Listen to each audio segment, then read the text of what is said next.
All right, welcome to the How Does She Do It show. I'm here today with Nicole Far. Nicole, thank you for being on the show. Great to be here. Thank you for having me. My pleasure. So for our listeners who have not had the pleasure of meeting you yet, why don't you tell us a little bit about who you are and what you do?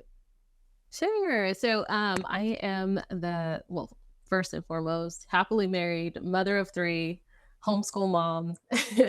um, and I also real estate investor.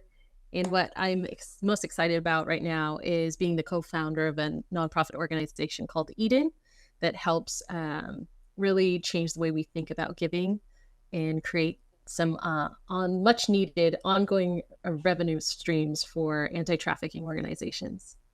Whoa, okay. That's a lot to unpack. First of all, I love that you started by saying you are happily married. Now, I just want to preface that by saying not every morning do I wake up happily married, but by the end of the night, I am always happily married. So Hey, definitely takes intentionality, but uh, yes, one of my biggest blessings in life has been the man that I've married. that's fantastic. I love opening that way. I think it's not common narrative. Unfortunately. Yeah. Let's talk about that just a bit. How long have you been married? How did you meet? Tell me all of the secrets that makes you go to bed happily married, even if you don't wake up happily married. I'm listening. So I mean, this is bad, but I think we're going on 12 years, 12 years in February. Um, if I'm wrong, he will correct me because he knows better than I do.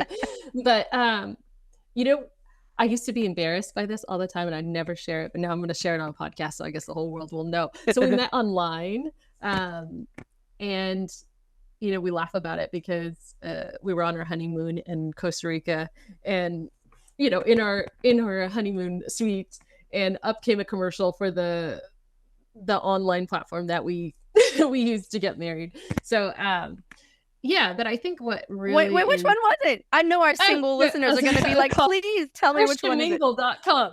Christian And Mingle. I honestly, love it.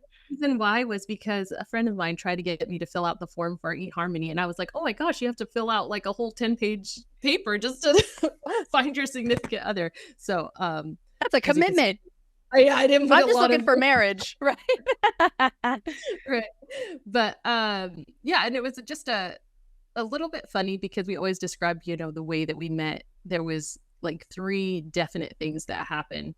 Uh, I first met him, and he'll tell you he just got finished working out. Like literally, I was on this platform for 1 month, so I was like, my time's running out, and if you're interested, do you want to meet up? Do you want to meet up today?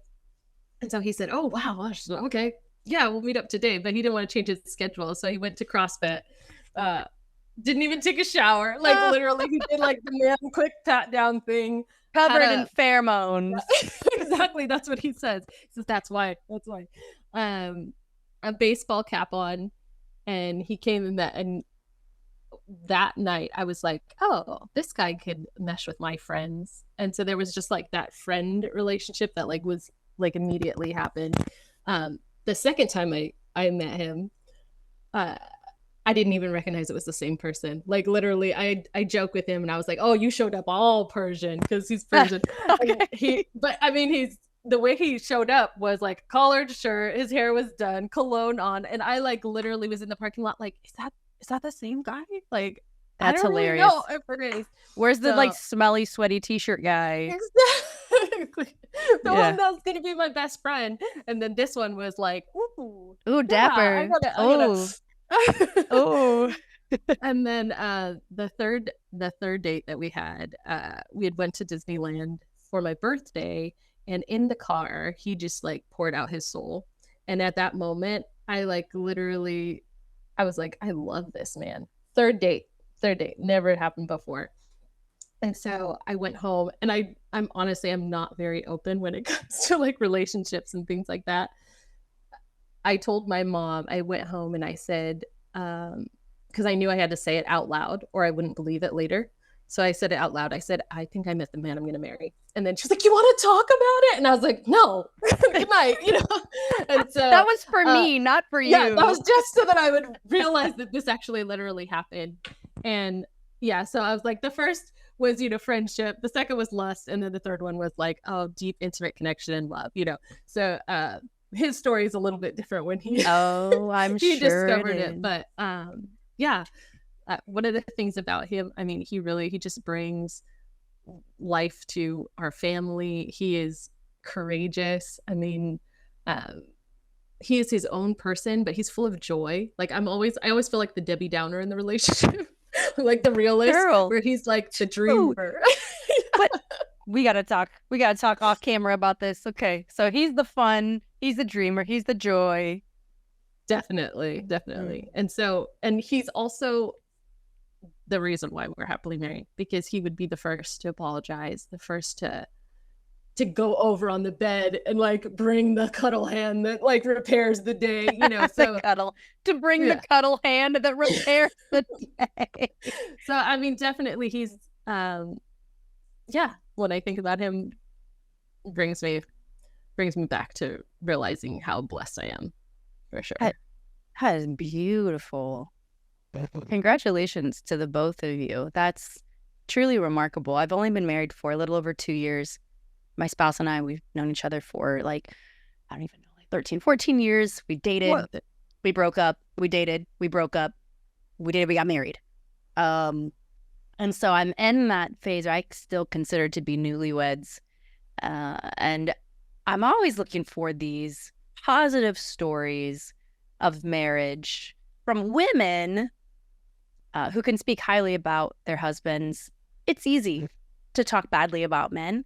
The vernacular is there, the culture is there for it. And quite frankly, as women, men do things that sometimes don't make that much sense. So it's also easy to point those things out. So thank you for sharing a different perspective and truth. Well, you know, you were saying that you guys have been together for like 13 years. Um, it's beautiful because we got married pretty quick when we got married. Like he said he was waiting in order to propose because he was just like, oh, I never said I would ever, you know, propose to someone under a year.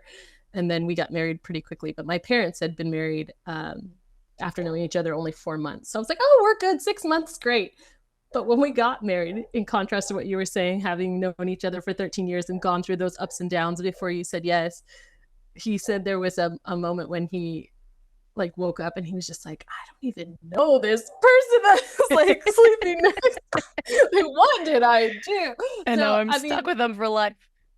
I just want to talk about that juxtaposition because, like, yes, it's true that I am happily married and it's beautiful, but I wouldn't want other women hearing that going, oh, see, she got the one that I was looking for. I mean, honestly, like, I want people to realize like there is ups and downs and not knowing who you actually married and questioning what did I get myself into. But at the end of the day, I mean, it takes intentionality. It takes like a daily pursuit and like a commitment that is above and beyond just feelings, right?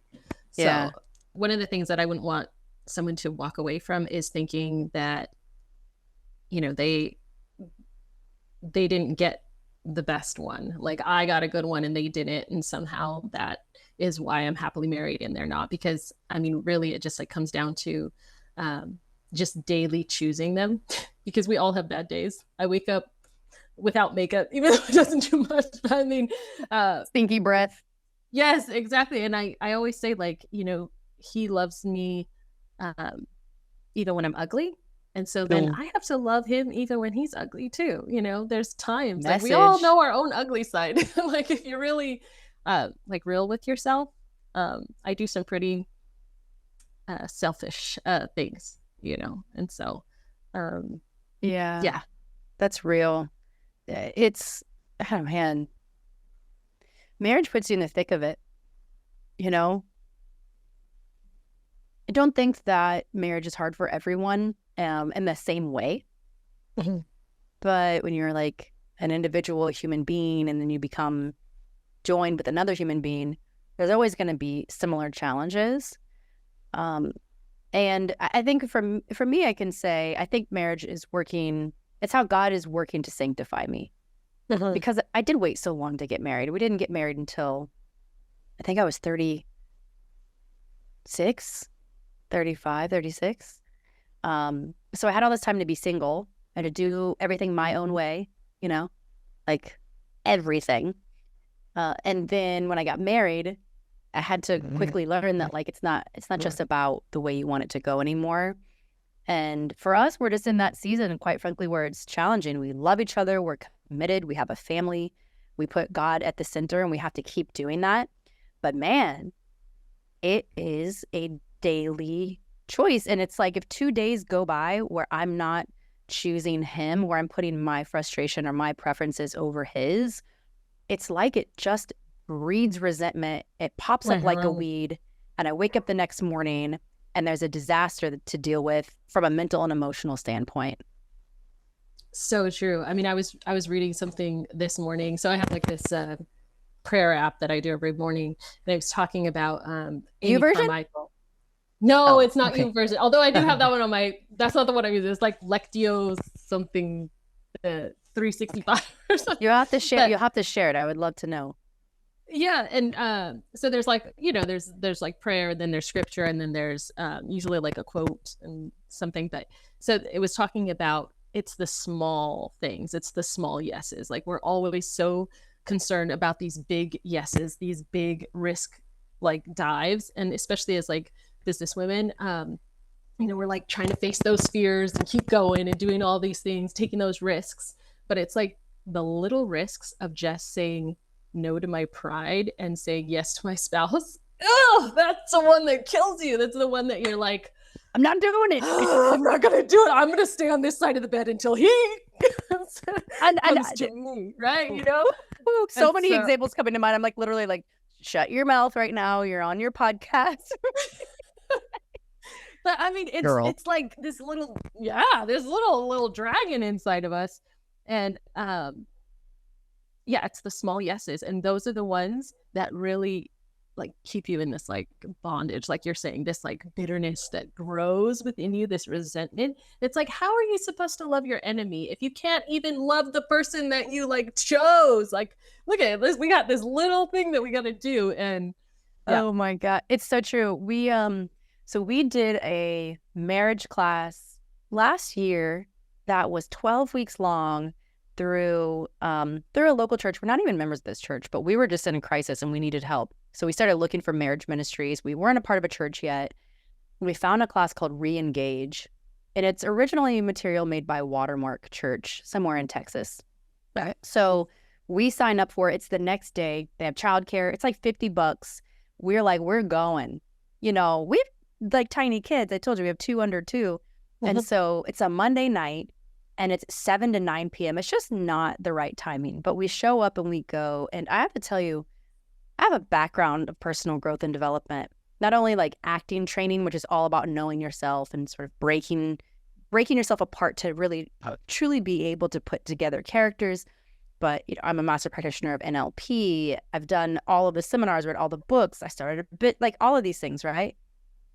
Nothing has been more challenging for me ever in life than learning what the word says about marriage and then having to immediately apply it.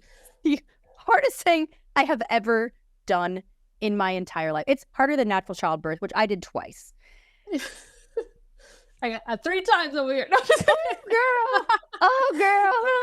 See, you're a champion. And yet it's just something about learning to love. Like the first lesson that we did was about love. And it was like 1 Corinthians, right? Love is patient, love is kind, love is whatever, does not brag, but it's in its own way, all that thing. And it was like, at which ways have you failed to love your spouse unconditionally, like way God loves you? And I was like offended. Like, well, you don't know what he does. And it was all of this. And the whole message of that is like, draw a circle around yourself and go about fixing everyone inside of it. It was so challenging. It was so profound. And I think that's why for me, I'm curious for you, for me, that's why it is a daily choice, because every single day I forget. to love my spouse the way that God loves me, and to forgive my spouse the way God forgives me, and to not insist on my own way, like scripture says, and to ask for forgiveness for my behavior. If I don't do that, girl, we don't make it. Yeah. No, I hear you. Yeah, I'm like too close to home. Just last night, because I mean, you're like going good, everything's good, and then it's just, oh, the way that you responded to me, got me upset, and it's just these little things. Trigger. Yeah, you gotta recalibrate, I think, daily, moment by moment, throughout the day. Yeah. And just like to see the things around you. So okay, I'll just go off topic just a little bit, but in the Old Testament, it talks about the promised land, right? And there's like these 12 spies that go out to the promised land, and two of them, they all see the same land. It is the promised land. It's this beautiful land. But two of them come back and say, yeah, if God be with us, like, let's take it. It's awesome. And the others are like, oh yeah, that land, I don't think it's that good. We don't have to like do it. I think we can do something else. And I feel like that is me. I jump back and forth between the person that's like, promise land, this is the best. And then the next moment, I'm like, did I just forget all the like beauty? Like, because in this moment, I'm like telling you all these beautiful things about my husband. And then if he irks me the wrong way, that list just like flips. And it's like, oh, I forgot that this is like my pride. Like, this is such a beautiful gift. And I was even telling my husband the other day, like, just the gifts in life all the time, like we flip them upside down, whether it's my kids not cleaning their room because now their gifts, like literal gifts from birthday presents or from Christmas, have become the bane of my existence. Like, oh, instead of them being these gifts, or like, the dirty dishes, like there's those like reminders about like, if I didn't have these dirty dishes, I wouldn't have kids. Like if I didn't have to do this laundry, like they wouldn't be there. Like my husband is there and he challenges me because to be challenged is a good thing. Like, you know what I mean? Like just seeing it, like this perspective shift. Even when it comes to just like business, like the things that are hard in business are often the areas where you grow. Like anytime I'm met with like something difficult, because I know your kids are 2 under 2, but I mean, those are the two biggest things in my life that show me what a selfish person I am. My my husband and my children. I'm like, oh man. But it like just reminds you of how much like God's, like how he loves us so despite ourselves. Like it's beautiful. And how like you can love them in such a deep way. And then at the other moment you could be like, I want to pull my hair out. I mean, it is that like that struggle between the two things. Yeah, it's like the essence of really being human. It makes space for us to really know God and to rely on God, because there's no way you can get rid of it. This is a belief I had when I was, so my background with spirituality is interesting. I was New Age for 18 years of my life before Christ profoundly came back into my life and was like, this is hope, right? Yeah. I really believed that through personal growth and development and through spiritual exploration, I could live in a beautiful, peaceful, abundant, all positive environment all the time. I really believed that I could control everything but other people, right? I could control my perception. I could control my reaction. And that made no room for God. Right? But when you get into a marriage, when you have kids, you start to realize how much you can't control. And for some people, they're missing that connection with God. And so then I think that's where that narrative, that's where we do oftentimes get that narrative from women of my husband is this and my husband is that. And, my husband and I were on a very public podcast in 2023. And that podcast did not go well for him. And we just got thousands of comments from women that were calling him all sorts of different names, right? He's red pill, he's narcissist, he doesn't care about all of these things. And none of them knew who he was. None of them knew the core of like the essence of like who this man was, how he loves me, right? How he brings joy to our family, what he does for me in business, how he supports being with a very critical, stubborn, selfish, and dominant personality. None of them were like, good on you, bro. I could never deal with that type of a woman. And I say all this to say, to your point, like, marriage is complex, and it's a way for us to know ourselves, to see how we're selfish. But for me, and I don't think it's for everybody, but for me, it helps me know God even more, because I need him every minute of every day to sort out my selfishness and my sin as it relates to being a wife and a mother. Oh, definitely. Yeah, like you were saying, it's almost like having the spirituality, but without like the foundation, like without that like thing to fall back on, right? Because I feel like even as a believer, like you still have to daily remind yourself of that foundation, because it's so easy to be like, oh, I'm doing good, I'm doing this, I'm carrying all these loads. You fall back into this like almost like works mentality, like, oh, I got myself, even though you're like, oh, I know God, I know him already. Yes. And then he reminds you like, oh yeah, sometimes I just need to like fall down in like desperation and realize like, oh, he's holding me. And this, I mean, because high achieving women, we have needs still too. Like you're like, we go, need go, going. And then you're going to like, oh, then you have a little nervous breakdown. Then you go again, but I'm like, I need God. Like he is the one that's like, I know you're trying, you're doing all these things, but I'm here, baby, when you fall down and you need me to remind you that I've got you this whole time. Yeah. Like, amen. Oh, like without that, yeah, I mean, you just burn out. Like what are you gonna do? You're gonna just find yourself in a little hole after, and like, yeah, absolutely. And I want to segue into talking a little bit about what you do, because it is really related to, I think, your perspective on the world. I think it's related to what's important to you.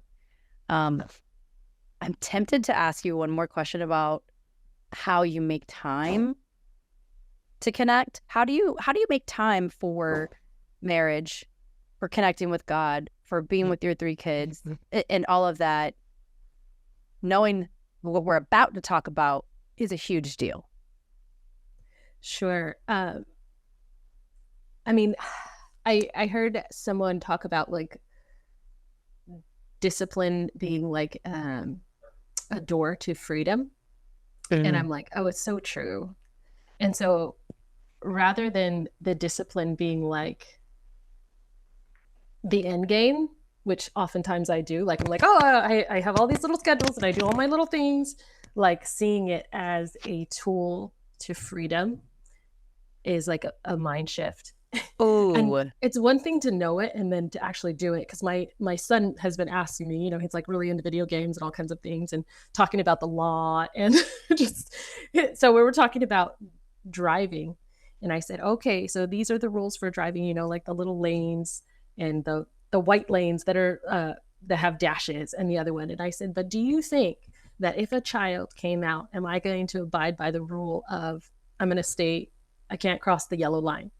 It's like, no, Mom, of course not. And I said, yeah, because those rules are there to preserve life so that people don't crash into each other and kill each other. But if a child comes out, preserving life, don't forget about preserving life. Preserving life means you swerve for the child, right? You don't kill the child. And so oftentimes I have to like recalibrate myself, because I get into very strict, trying to be efficient, trying to get everything done for me. Go, you got something. No, girl, no, keep going. You just are like, you're speaking to my soul right now. Yes, please. And I was saying with my children, so I'm a homeschool mom, and then I work full time, and then I also am doing the podcast with Eden and trying to get that going. And my kids, they love to be involved, and so they like, oh, I want to make the tuna fish today, and the immediate thought is, I can make tuna fish in 5 minutes, but this is going to turn into 25 minutes, and plus I'm going to have to clean the floor later. Yes. Like my my disciplined self says, do do it in the 5 minutes. And then that still small voice says, let it go. This is more important. This is life. Like this is the beauty. And it is such a struggle being like wanting to achieve and wanting to be efficient. So just this year, I started with that prayer app because I used to do different things, but I'm like, I'm going to do this prayer app because it's going to just like another discipline, but to also allow it to go with the day. So for example, so I have this prayer app. There's like an adult prayer app and there's a child's prayer app. So we do the kids prayer app with the kids at night. And the adult prayer app, sometimes it has things in there that maybe it's a little bit, like today it was talking about some of the things that we work with in terms of Eden. It even like brought up some things with Amy Carmichael and her ministries out in India and how temple prostitution and all kinds of like heavy stuff. And so there's often these like thoughts in my mind, oh, this is like my time in the morning that I have. And then, my oldest son loves to creep out of bed before. So we like try and tell him 7 o'clock is then when you can get out of bed. But it's out earlier and earlier. And so he comes and he cuddles with me and he's like, oh, well, I want to listen to this one too.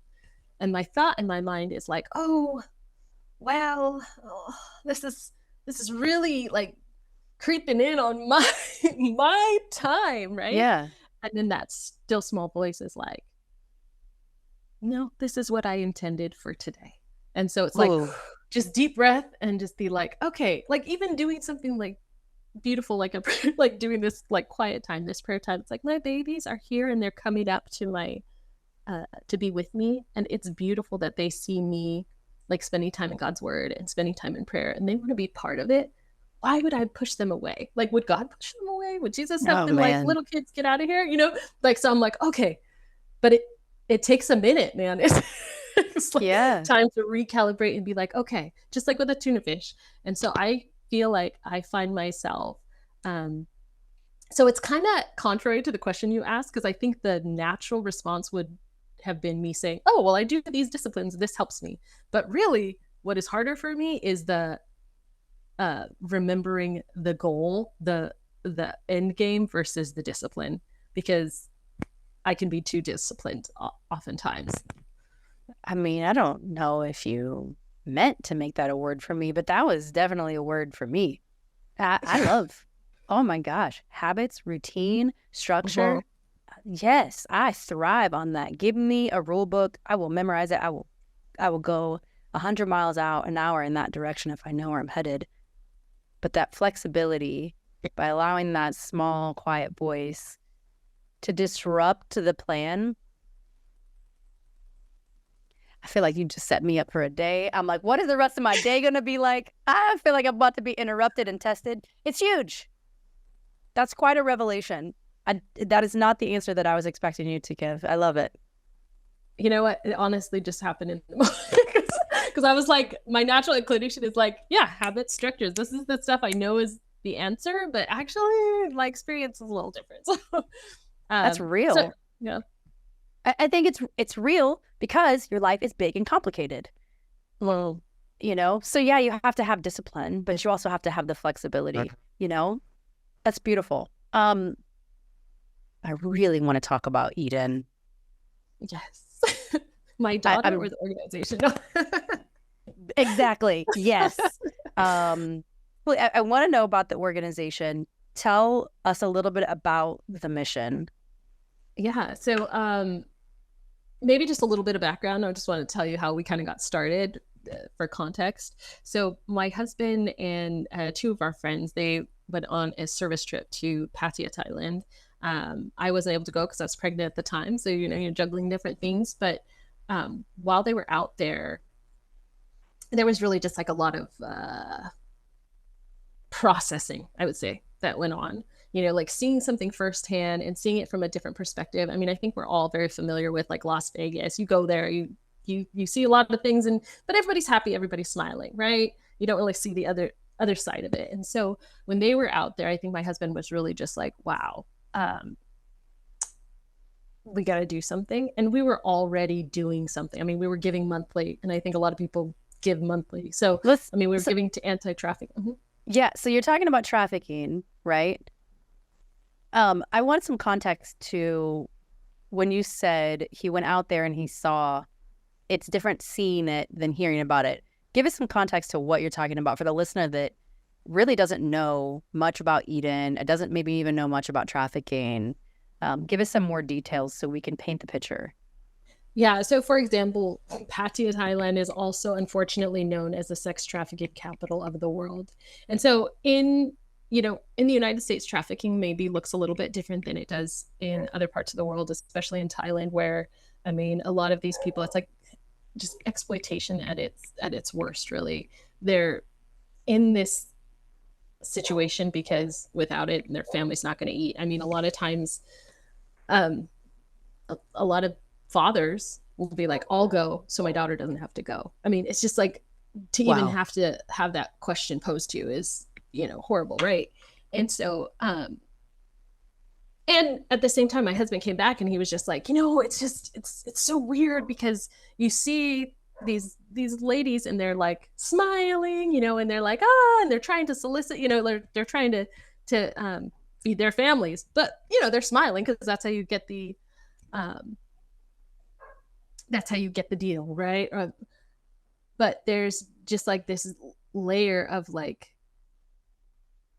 that same individual, like, because that's a person, right? It's like this woman who's like trying to get this because she knows that it's going to help feed her family. But then at the same time, when she is chosen, there's this feeling of like, but then if you're not chosen, it's like, oh, I'm not even like, what about me is not worthy of being chosen? Like, worthy of, there's just like this mixed, it's just really twisted, it's just, there's so much that goes on in that.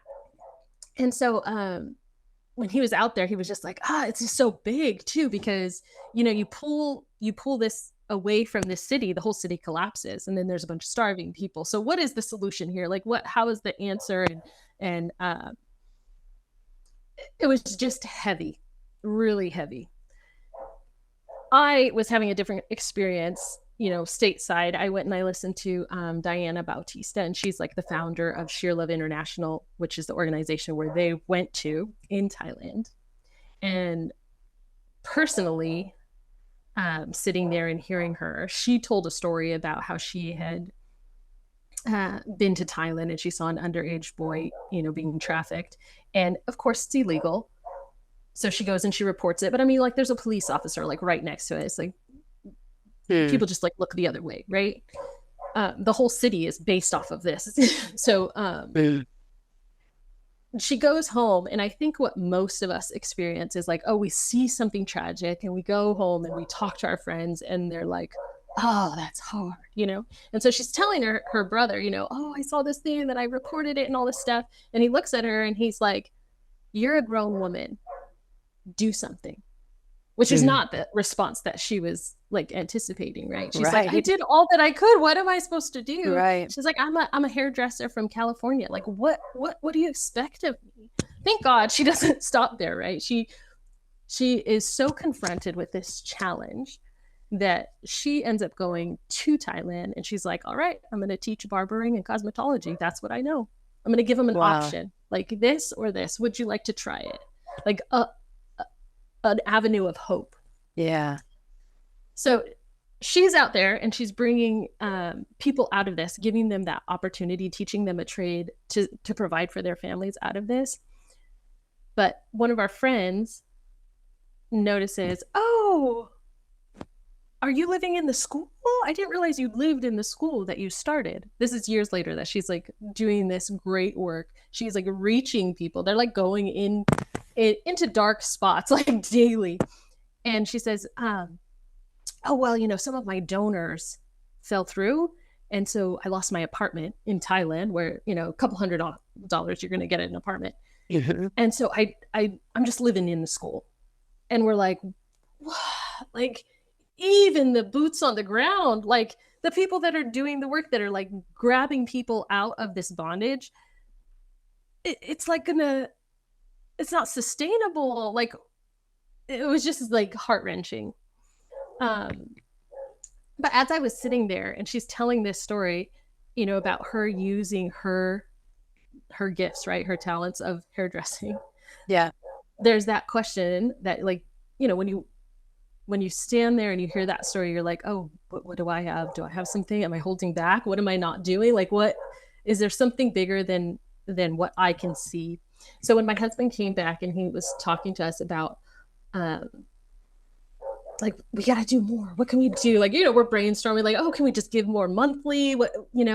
And then when it clicked with like real estate, because um, I don't know if I can like back up a little bit here, but my own journey for real estate, as a mom, so full time, traveling, working, business, before I started having kids. And then I got pregnant, and I was like, I think a lot of other women out there would relate. There's just like this like immediate sense of urgency. Like I cannot maintain this. I'm not going Yes. to, like, my parents, like, thank God they lived close by. I like moved out of LA in order to be closer to them so that I could have them watch my kids. But there's just this like feeling of like, no, this is like the one of the best things that ever happened to me, and I'm just gonna like sacrifice it at the altar of going to work every day. Like, you just feel like, ugh.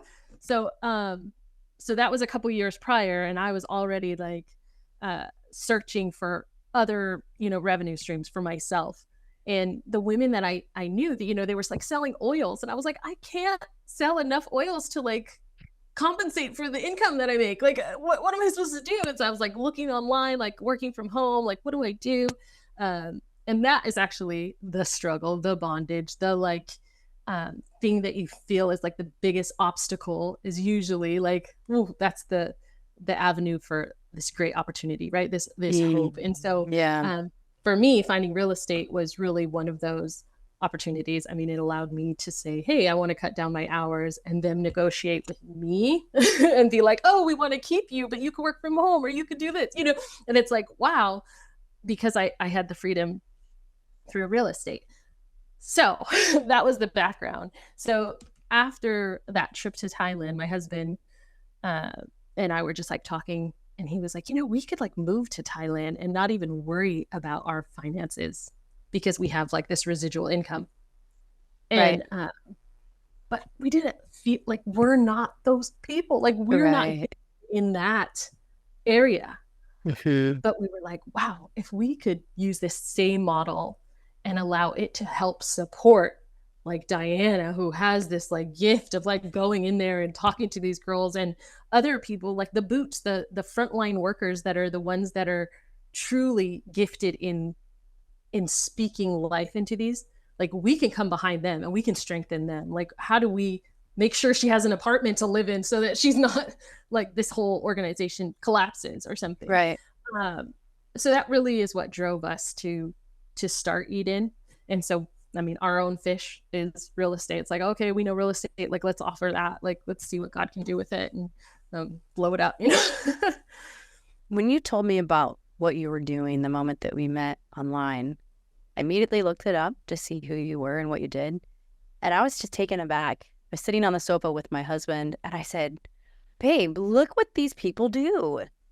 They use real estate investing as a means for charity. They take the money and they use that to support their mission.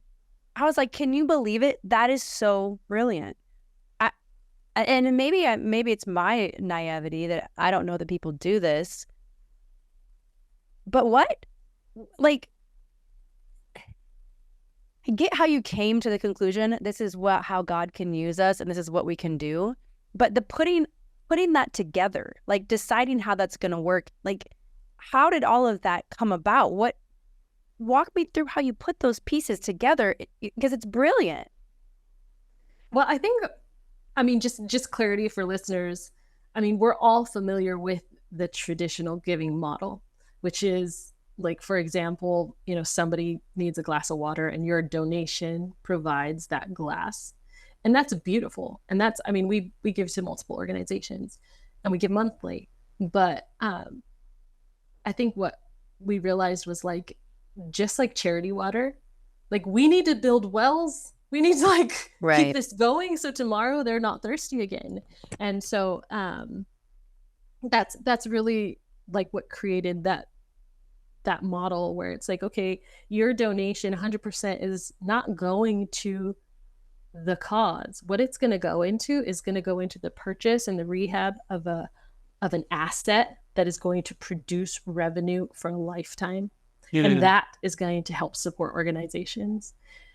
And I think, I mean, so the second organization that we are working to support right now with our next property is Oasis House, and that's actually based in the United States in Ohio.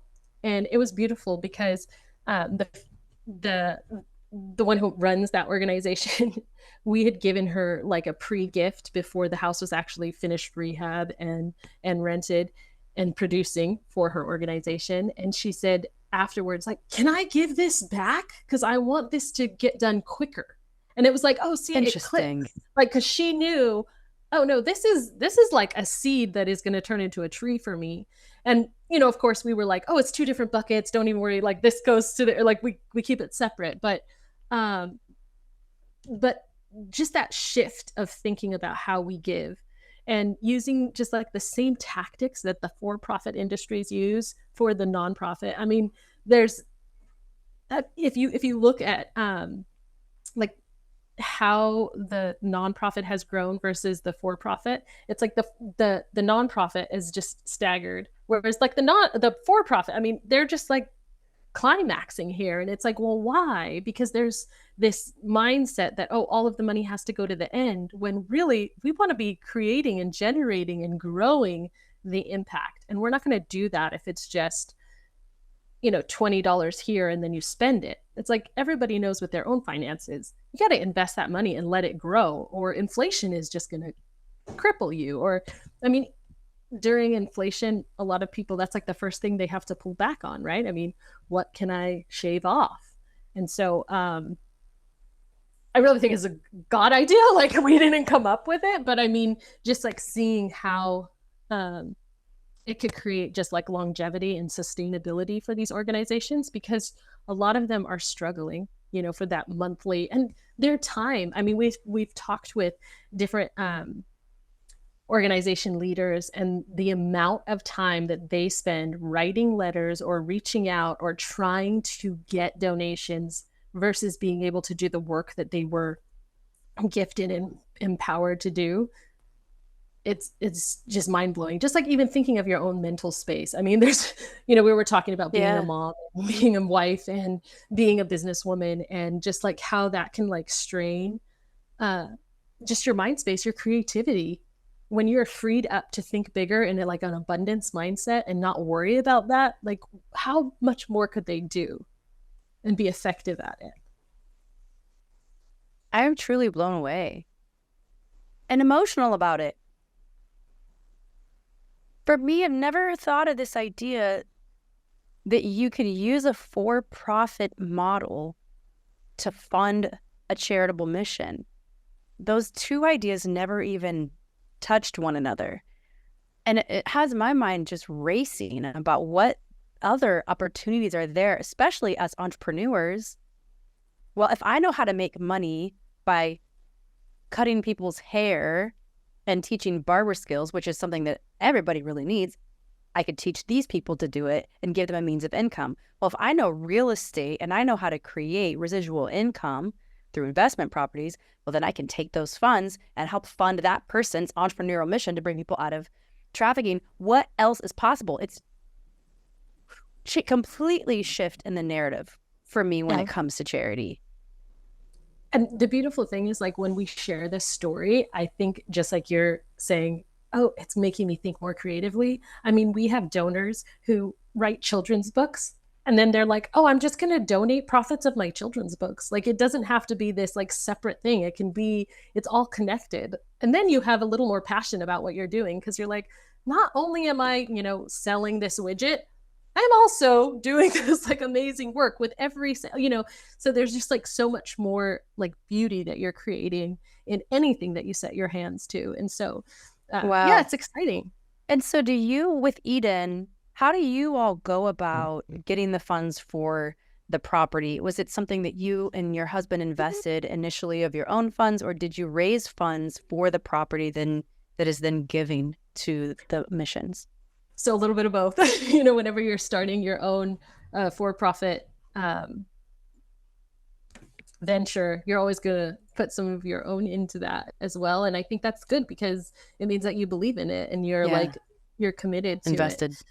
But what really got us excited is before we even, you know, launched, we had like this vision casting dinner, and we told people like we just really want our friends and people we respect to give us feedback. And so we're not asking for money yet, you know, Right. but we just want to see like, do you think this, you know, we haven't heard of anything like this, like, do you think this makes sense?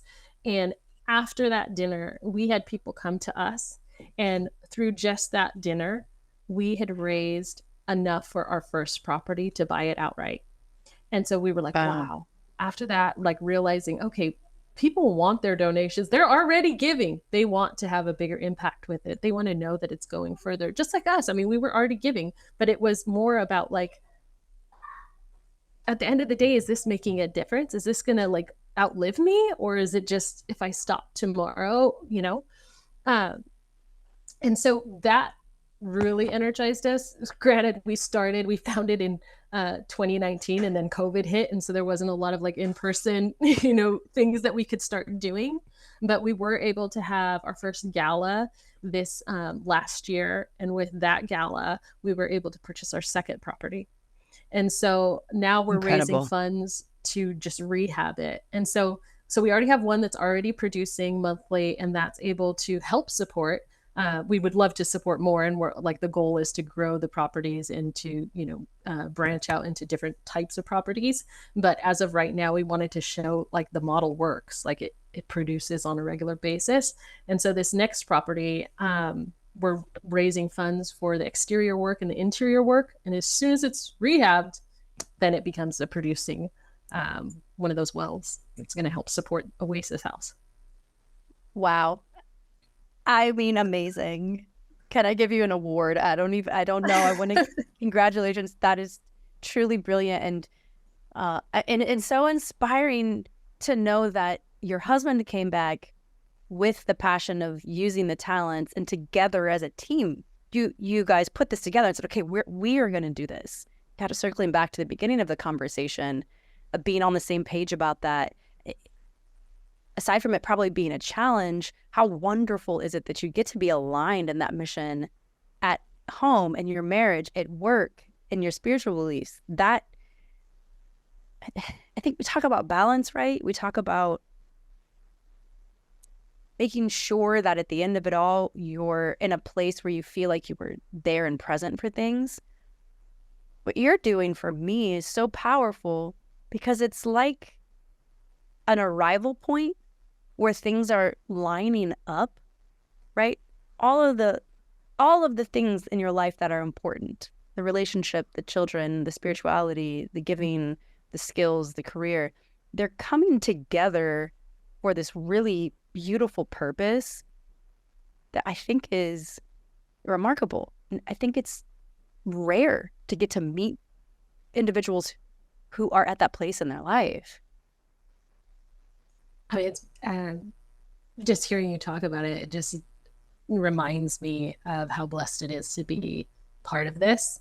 And like, it's not just us, like anybody can be part of this, like joining in. And just even the name, like choosing the name Eden, is just like this symbolic imagery of like where heaven meets earth, you know, and that like joining of the two, like how you were saying, like all these different elements coming together and being like peaceful, like producing life and in all areas of your life.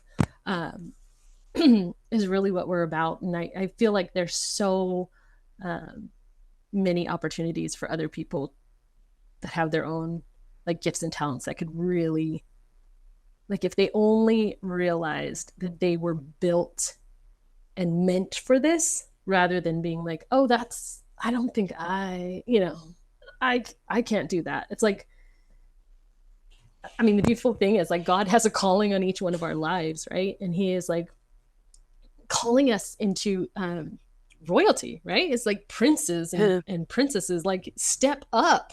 This is what you were made for. Like, don't let the lie of the enemy say that you are anything else but royalty. And it's like, it's beautiful. It's empowering. It's like, gives you a sense of like trepidation, because you're like, if I am entitled, right? Because like so often we're like, oh, well, I haven't been given that opportunity. It's like, if I am entitled, then I better like use that entitlement for something, because to waste it would it's shameful, you know, like It'd you be a feel shame. like Yeah. and so just uh being called to something bigger, I think that's really what touched me when listening to Diana's story, when her brother was just like, you're a grown woman. And to me, I'm like, oh, when I hear the word woman, I'm like, oh, all the baggage of everybody saying I'm not good enough and you're just a woman and all this stuff. And it's like, no, that voice was like, you are a grown woman. Like, you are the one that has the keys to the kingdom. And you're Yeah. like, oh, if I have the keys to the kingdom, who am I not letting in? You know, like, Mm. I better be like opening up all those doors. And so, Wow. yeah, it's exciting when you remind yourself. And I feel like reminding myself is that daily discipline, like reminding myself that my husband is like the best gift that I've ever been given, and that my children are like cherries on top, you know, and like this opportunity to have conversations and the power to be able to just speak life into people, like you're doing with your podcast, like just reminding them of their calling, reminding them that they are made in the image of God. It is a Mm. powerful stuff, but we hear it so often. It's like we forget. It reminds me of G.K. Chesterton. He's talking about he's rebuttaling another author, and he says, Wordsworth says something about oh, the light of common day. And he says, light of common day? Have you, are you so I'm going to butcher the quote, but he's just like, are you so numbed by the fact that there's like a sun that you demand two suns? Like, who are you to say common day? Like, you know, just like Mm. reminding him, he's shaking him out of this like this numbness that we think the promised land is. It's not that good. It's like, Mm. no, that is your, like, go for it. Like, this is at your fingertips. Like, step into it. Is just like exhilarating, you know? Yes. But it's a daily reminder. It's like that's why just like even having friends that are able to like shake you, because sometimes you wake up and you're like, again, Yeah. I gotta feed my kids. Like, you The know, like you mundane. just start Hmm. complaining and mundane. You The think it's common day, the common. light of the common Mhm. day. Yeah. Yeah. And then when you have someone that shakes you, like my husband's always like shaking me, it's a great day. He's like wakes up at 5:30 in the morning and he's like, hey baby. And I'm like, get away from me until I have my coffee. You know, but that he shakes me. He reminds me like we are living in an awesome, like, what adventure like awaits us, you know, like what can we step into? And so yeah, it's exciting. Very exciting. This has been one of the most emotional conversations I've had in a while, um, and enlightening. You just opened my eyes to a whole new possibility. As an entrepreneur, a lot of what I do and what I help other people do is a step before where you are, right? Learning to step into and empower yourself to a life of freedom, financial freedom, freedom in the day, to be with your children, to homeschool, to all of that, with impact being the goal. Like, I won't work with someone if they're not impact driven. It's just not my mission. It's not my calling. I'm not here to make anybody rich for the sake of being rich. I really want to give people the freedom to live a life on their own terms, but really for the purpose of feeding into the kingdom, for planting seeds for good out into the world, because that life is possible. And I found it when I didn't have it. And so that's a lot of what I do, which is great, but that's not the end. I think what you're talking about, it just opens the gates of possibility for what the women who are listening to this, what I do, the women who I get the opportunity to lead, can actually do. Once you're stable, especially, right? Once you have certain skills, once you're in that place when all of those elements in your life get to come together for a greater purpose, that's the reality that you're living in. And I think me, my clients, our listeners can all aspire to being in that state, in that flow, and that Eden, if you will, being a part of building that and bringing that to a wider group of people. And I love what you do in terms of reminding, like recalibrating and bringing you back to that realization, because we all need it. I mean, I think you would just admit just as much as I would. We might be there right now, but tomorrow I need that reminder. I need that Tomorrow? coaching. You I mean need in that. 15 minutes when I go pick up my kids? Right. Yeah, absolutely. So I just need to know how how our listeners, how everybody that I know, because one thing about me, I am a human billboard. When I love you, when I believe in you, when I am sold on you, I tell everybody about you. I just am Love it. built that way. I can't help it. I'm evangelical about everything that I love. How do we support you? Yes, so we're really trying to raise this money for this next house, get it up and running and producing. And so you can go to our website. It's Restoring Eden Together, because we're not doing this one person at a time. I mean, it's not just me and my friends, it is all of us together bringing this possibility of hope. And so restoringedentogether.com. You could also follow us on social media, Restoring Eden. We'd love it if you share it, just like you, Kara. We want those billboards out there. We want people knowing the possibilities of hope that you can bring and that bigger impact that you can give. So please follow us, share us, and visit our website and donate. Absolutely, y'all. Listen, pull out your credit cards right now. Give this woman all that you've got. I know that my husband and I are definitely going to be contributing. I'm so moved by this conversation. I really look forward to sharing this episode, sharing this message, and making sure that we get the word out. It's profound. It's liberating. It's next level. It's inspiring. Thank you. Thank you so much for having me, Kara. Had a blast, just like sharing and talking about our husbands. You know, they're good men. You know? They're good men. Dang it. Good. Before I go, is there anything that we didn't touch that you would love to share? A philosophy, a thought, a tip with the audience? Yeah. I think just thankful that his mercies are new every morning. I think I have to remind myself, because at the end of the day, there's always things on your checklist that you haven't crossed off. And there's this like feeling of unworthiness, and just to rest in the Father's arms, to know that, yeah, we're all unworthy.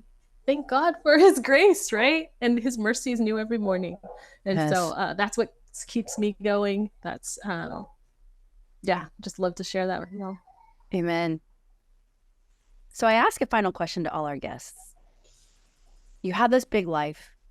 You've done incredible things. You're doing incredible things. You have 3 kids, homeschool, husband, all of this amazing stuff. How do you do it? One step at a time. I think I gave it away at that last question, maybe. But moment by moment, recalibrating, reminding myself of the why, reminding myself that the goal is heaven on earth, and that I am part of that. I'm not just a bystander. I'm not just like somebody watching. I have been invited in to create that with the creator of the universe. And yeah, it's good stuff. Ooh, it's such good stuff. And I surround myself with a community that shakes me into it every day. Shakes me out of that. Amazing. Nicole Far, thank you so much for your presence, for what you do, and for being on How Does She Do It. I appreciate everything that you shared with us today. Thank you for having me, Kara. Love being here. Thank you for joining us on another empowering episode of How Does She Do It? The podcast that brings you real challenges and real wisdom from high-achieving women who've blazed their own trails. If you've enjoyed today's episode and want more inspiration like this, don't forget to hit that subscribe button on your podcast platform. By subscribing, you'll never miss an episode and you'll be part of our growing community. We'd also love to hear from you. Please take a moment to leave us a review and share your thoughts about the show. Your reviews help us reach more listeners and continue to spotlight incredible women and their journeys. Sharing is caring. So if you found today's episode valuable, please share it with your friends, your family, your colleagues, and together we can spread the success stories of these resilient women far and wide. And if you are a high-achieving woman who resonates with our mission and would like to explore sharing your own journey on our show, we invite you to reach out. Connect with us on our website at caraflowers.com/podcast or through social media. I personally value connections, and I would be delighted to hear from you. Thank you for being a part of our community. Your support, your stories, and your determination inspire us every day. Until next time, keep achieving, keep thriving, and keep asking, how does she do it?